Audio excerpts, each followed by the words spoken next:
Où êtes-vous? Où est la France? Mourir de faim ou mourir d'une balle?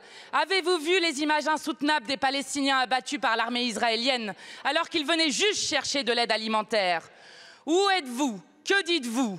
Combien de crimes encore allez-vous laisser commettre avant de prendre enfin des sanctions contre l'extrême droite de Netanyahou? Où êtes-vous? Que faites-vous? La flottille de la liberté, elle, a vogué pour briser le blocus de l'aide humanitaire. C'est la fierté de la France que l'équipage compte 6 de nos concitoyens, dont une représentante du peuple français. Ils ont fait plus en 10 jours que vous en 20 mois.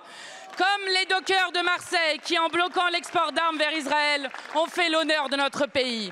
Gloire à la flottille de la liberté, gloire à Rima Hassan, gloire aux dockers de Marseille, gloire au peuple du monde qui se mobilise pour le peuple palestinien. Monsieur le Premier ministre, une arrestation illégale en eau internationale de l'équipage, une eurodéputée et 3 de nos concitoyens détenus illégalement depuis 3 jours par un État dirigé par un homme sous mandat d'arrêt de la Cour pénale internationale, sans un mot de condamnation de votre part, c'est du jamais vu.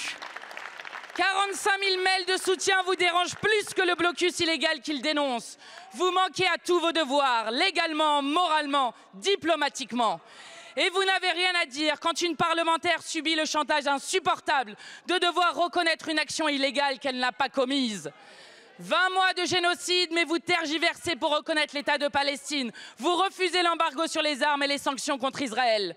Monsieur le Premier ministre, pourquoi protégez-vous Netanyahou plutôt que nos concitoyens et qu'une représentante du peuple?